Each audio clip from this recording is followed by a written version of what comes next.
This is tape number 7 of the interview with Mr. David Konstat. You were talking about a Lieutenant Schnur? Yeah, he used to come into the commandatur very often, and as I told you, he one day he came and he confessed that he was ashamed to be a German, because what the Germans do to the Jews, it's impossible to believe. And he told me about the Holocaust. He told me about gassing people, and believe it or not, I didn't believe him at the beginning. How did he know this? Did he tell you how he knew? He went to Poland. He was in Poland. He was sent to Poland for some mission. I don't know what kind of mission they had. He was sent to Poland, and then he came back. And then he told me that. He said, this and about what year was that? This was in it must have been in 1940. 1940, yeah. How do you spell Lieutenant Schnur? S-C-N-U-R. Do you know what happened to him after the war? Never. No. I don't even have his picture. I have a lot of pictures, but I don't have his picture. Now, you had received some sort of a statement or document from the Archbishop of Rennes. Before I left occupied France, since I figured as a Catholic, and all my papers said Catholic, so I wanted to have some kind of a proof that I am Catholic. Who's going to give it to me? So I went to see the Archbishop as a private, and he received me right away. When I came in, I said, Your Eminence, I have to ask you for something. And he looked at me and says, I know what you want. I said, what do you mean you know? He says, yes, you want to have papers that you're Catholic because you're Jewish. I said, yes. He said, well, I'll help you out. So he gave me some kind, it's not exactly a baptism paper, but he said, to my knowledge, I know that David Konstat was baptized when he was born. And he gave me that paper, you know. This was enough. And what else? I mean, an archbishop gives you some kind of a certificate. Who would doubt his word? He gave me that certificate. I still have it. I have it in Mexico. And that's what he gave me. You know, I didn't pay for it. And then I thanked him very much. So then I asked him, how did you know that I was Jewish? He said, how did I know? When you kissed my ring, this is not the way a Catholic kisses. I'm not supposed to kiss. I'm actually supposed to do this. And I didn't know, so I kissed the ring. He says, I noticed that's when you kissed my ring. So it kind of shows you that even the smallest thing can give you up. That's right. But and he how would I know how to kiss? How would my David Konstat from Lodz, and I was a Fremeyiv, and my grandfather was an Alexander Huset, and how would I know how to talk to an archbishop? You know, I didn't know, but I knew that they have to. The ring. He gave me the ring, and it was not to be kissed. It was just this. And I kissed it, and that's it. He knew that I am not Catholic. He knew it. And yet he maintained a silence. Oh, he didn't say a word. I mean, how could he do that? Is there anything else that we haven't spoke about that you'd like to talk about? Is there anything I haven't asked you about? No, well, to my knowledge, there were so many incidents that I don't know, I don't remember anymore right now. But this is about all, the main thing. Do you have a message that you would like to leave for your grandchildren or your children or the world? I love my children very much, and they love me too, and I love my grandchildren very much also. And my only message to them is to be good Jews, that's all. My son my son, which is my son, he's very religious. He became very religious. Well, I'm not that much, but I'm not an atheist. I mean, I do observe everything. I don't eat chazer. I am an observer. But he really is an observer. He's an observant Jew. He was the president of the Mexican temple, which he founded. And my message to them is to be good Jews. That's all I want. Do you have a message to the world about the Holocaust? I should never. It should never be produced again. I also forgot to tell you At that one moment, I was a secretary of the B'nai Brit in Mexico. I didn't tell you that. Yeah, I was a secretary of the B'nai Brit. In Mexico City. Mexico City, and I used to belong to the Anti-Defamation League and all that kind of, for many years, for about 10 years or so. And I didn't tell you that. My wife was also very active. She was a treasurer of the B'nai Brit at the same time when I was there, in the Mexico City.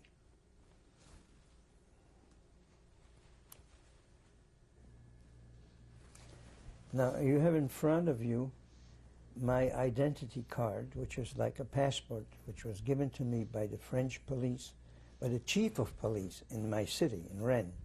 As you can see, I have a different name. It says Keridou is my name, and Konstat Daniel was my Christian name. And according to that paper, I was born in a city by the name of Analiéter on the 22nd of January 1911. I gave that date of birth because this is the only one I could ever remember, because this was my real date of birth, the date. And this was given to me also with the help of the underground in France, which I mentioned to you before. One was Poré and one was Very. And they helped me to get that kind of paper. This paper was given to me, and it's not false. It's a real one, because the city which is mentioned there, where I was born, was destroyed during the war. There was no files, there was anything. So I had two witnesses who swore that they knew me, that I was born there, and this is why I got that paper, and that's it. And this was given to me in April, the 3rd of April, 1940. I was preparing already my get out of escape. Okay? What is this document? This document is a certificate which certifies that I'm employed as a dolmetscher, in other words, as a traducteur, how do you translator for the German army, signed by our chief, and in which it states where I was born. And it was given to me on the 9th of June, 1940, in which it states that I'm still at the service of the German Wehrmacht. It says in German. You want me to read it in German for you? If you'd like to. Ja, es wird hiermit bescheinigt, dass der Herr David Konstat, geboren den 27. September 1911 in Lodz, seit 9. Juni 1940 im Dienste der Standortkommandatur als Dolmetscher tätig ist. That I was as a Dolmetscher, that means I always forget the word, translator. And on the ground of his knowledge of French and German and Polish and Spanish and English, he was in all the departments of our commandatura busy, and we were very much satisfied with his work, whatever it says here.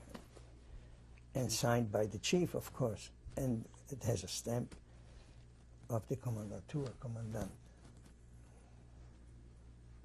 And what is this document?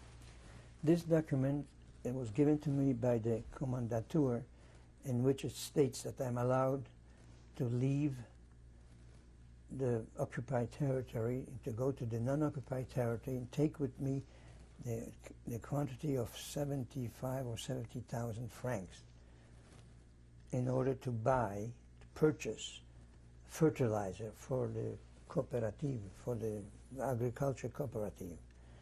And this, I crossed the border with it, and also it states that I didn't have that kind of money. I had only 29,000, it says there, and signed by the commandant, which took care at the border of me.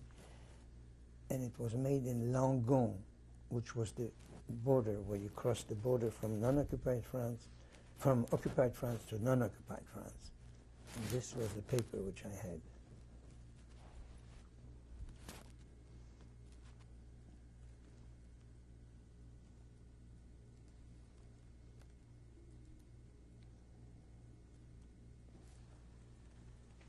And what is this document? This document was given to me. You know, as I told you, I never traveled without my tefillin. And I had 3 pair of them. One who belonged to my grandfather, one who belonged to my father, and my own. And I had them, they were hidden in a place which I left them because I couldn't carry it with me. So I hid it in a cloister for that Irish woman which I saved, which I told you before. They didn't know what it was anyway. I never told them. And I wanted to get it out. How could I get it out when they used to open every package when you used to go out? So I got myself a permit in which they say that the content of that package was already inspected by the authorities, signed by our commandant. And this, of course, I made it myself. But the signature is genuine. The signature was, he signed it for me. You know, I told him I'm taking out. He says, okay, I signed it. He did sign for me. And this was I showed this when I went out. I had the package. They didn't open it because it was sealed, and this was the permit.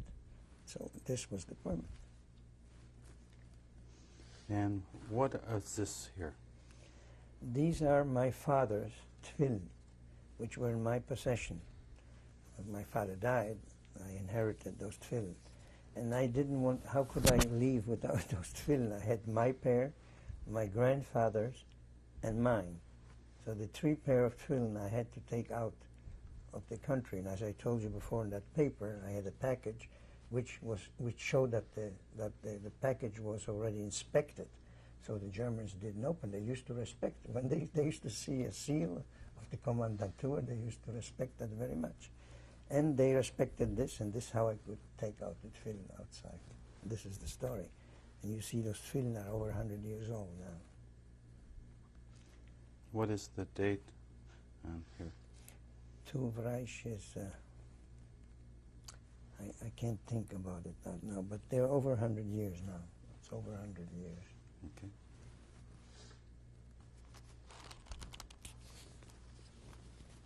And what is this document here? This document represents a letter which I received from the authorities in Marseille, in which it states that I have a reserved place to leave for Martinique on the 3rd class, because there was no other class. And this is the official paper. I got my passage from Marseille to Martinique. And when was this issued?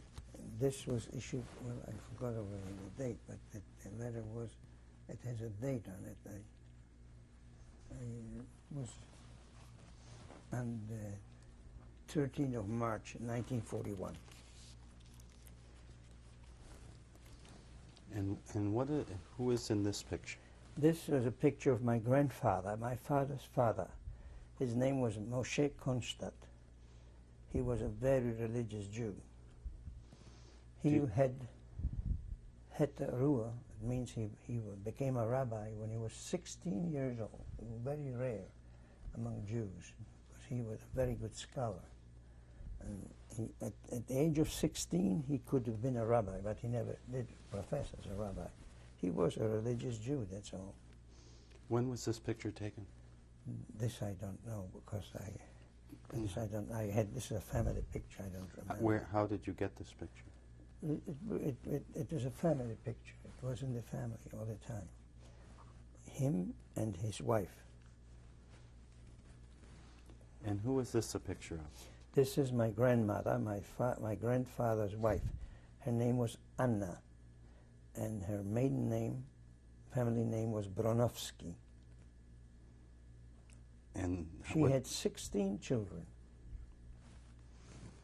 And how did you obtain this picture? Well, I don't know. This was a family picture. We had it all the time. I don't know how. Did you smuggle it out of Europe in that package? No, this remained after the war. I got it. Yeah. After the war. These pictures were in possession of they were in New York. My uncle kept them and gave them to me. And who is this a picture of? This picture is of my late father. His name was Michael Konstat, and this picture was taken not long before he died. It must have been taken in 1929, somewhere in January or February. He died in August. And how did you get this out of the country? This was also given to me by my uncle. It was my uncle's picture.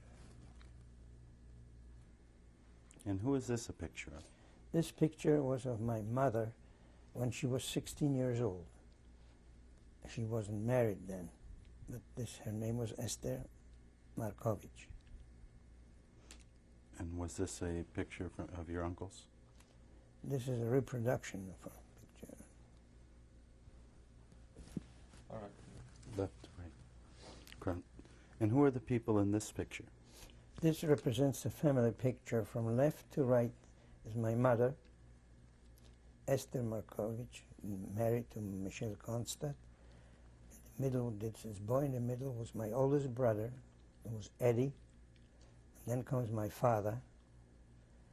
And then bottom on the left side is my brother Israel Konstat. And that little girl, what you see in that picture, that's me. And the other one, the next to him, is Henry, my brother. I used to be dressed like a girl. I don't know the reason why. My father always wanted to have a girl.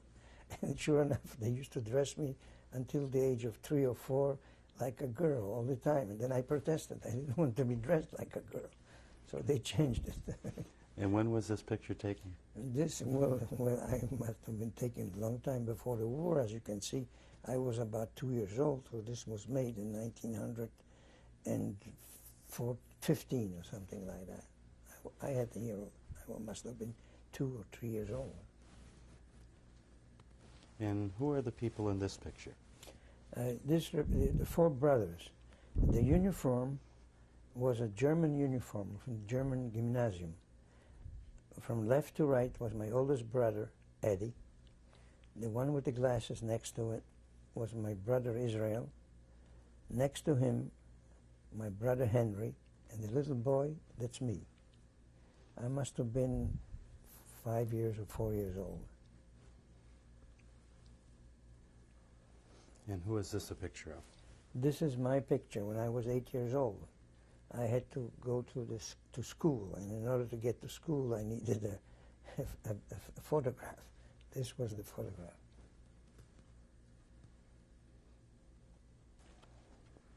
And who is this picture of? Well, I have to tell you the story before. This is my picture originally. In 1934, I had, in those days, I had what they call right now sinusitis.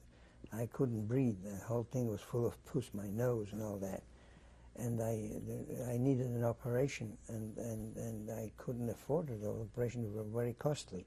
But I had a friend in those days who was already a doctor. His name was Justin. He was a very good friend of mine.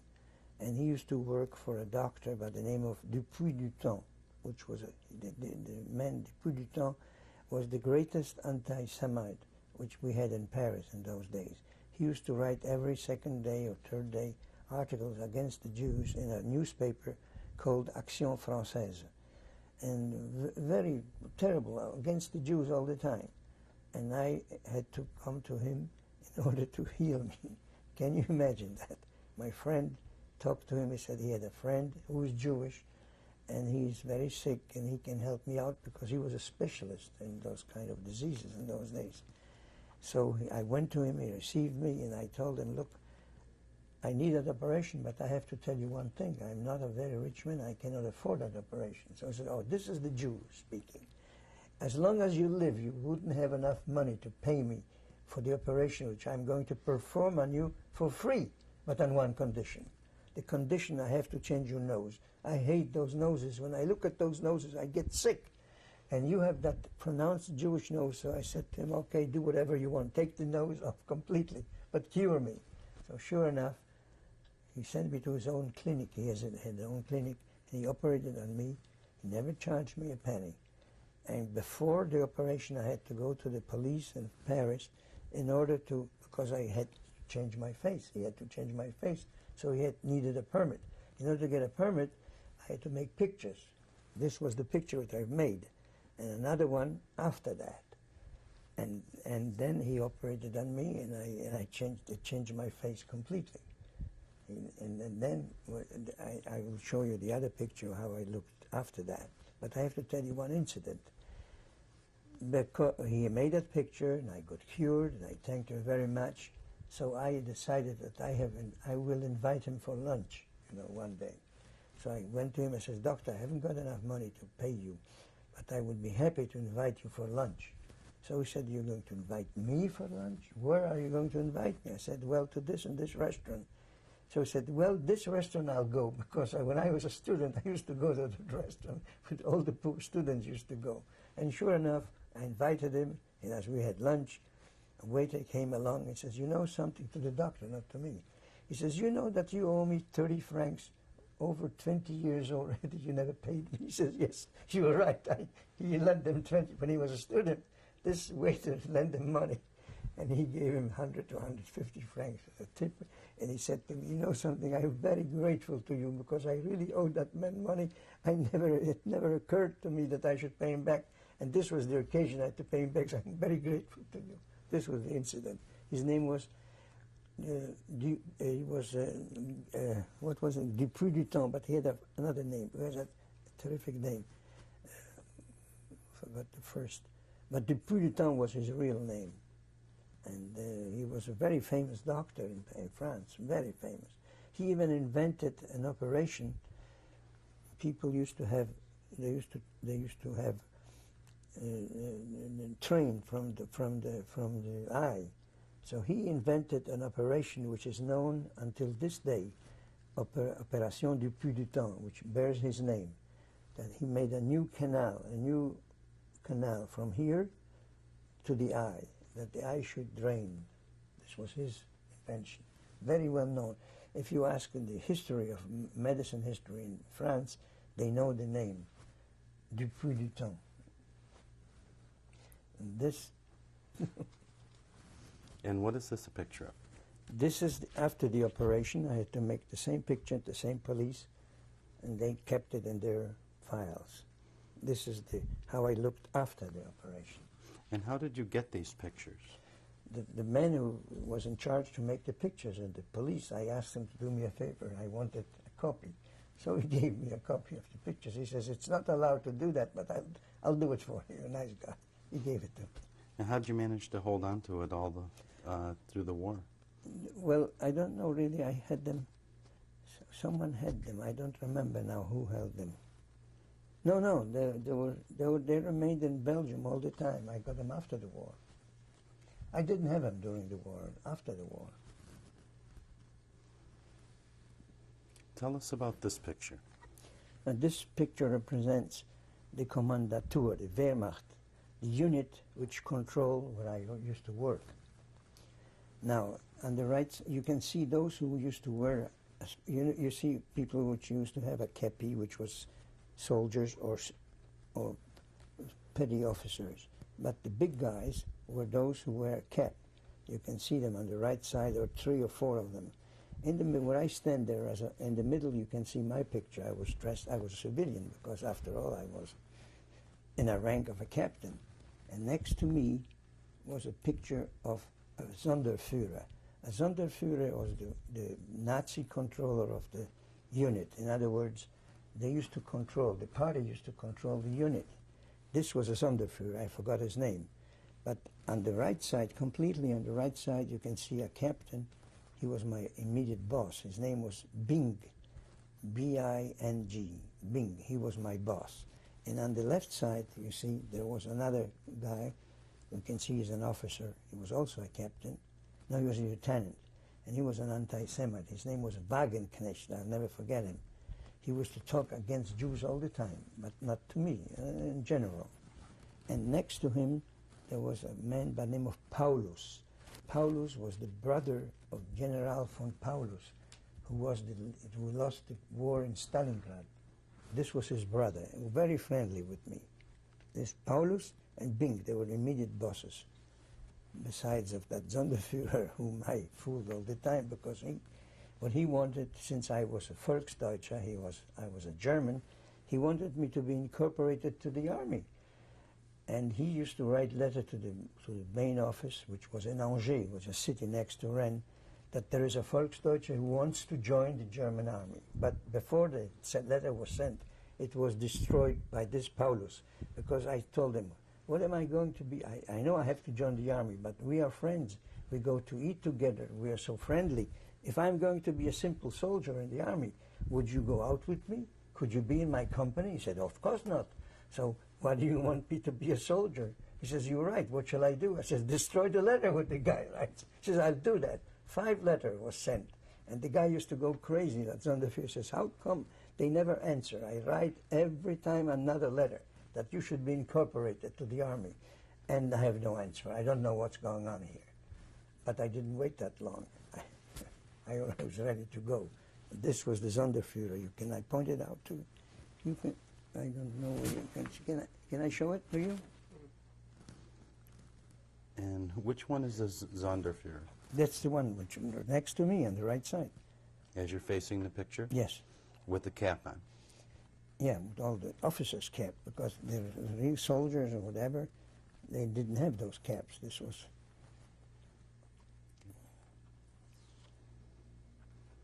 Could you identify the people in this picture? Yes. From left to right, this was the treasurer of our unit. I forgot his name. Next to him, the man in civilian, he was my driver. He was a French boy. He was my driver. Next to him was my boss. He was a captain by the name of Bing. He was my immediate boss. Then you see me as a civilian, and next to on the right side, this was the payer. I mean, he was the paymaster. His name was Weigmann, a big anti-Semite, terribly. He signed my certificate, which you saw he signed, but he was an anti-Semite, terrible. His name was Weigmann. How do you spell that? W-E-I-G-M-A-N-N.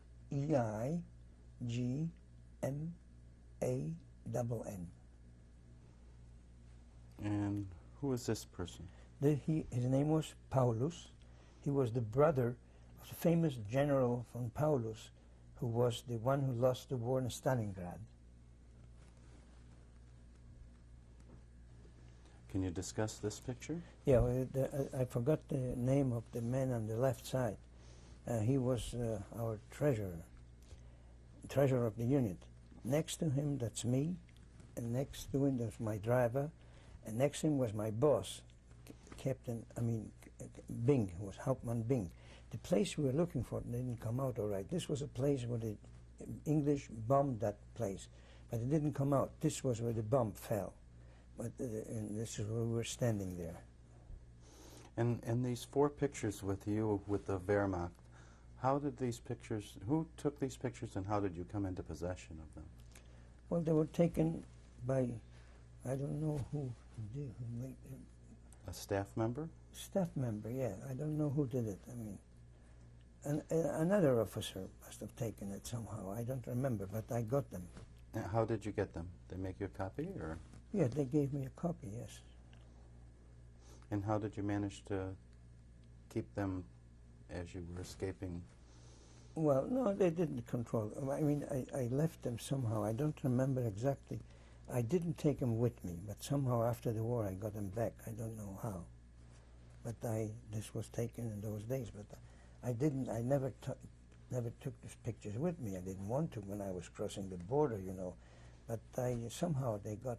Ah, yes, I remember now. This was kept by Rivaux, like that man. Charles Rivaux?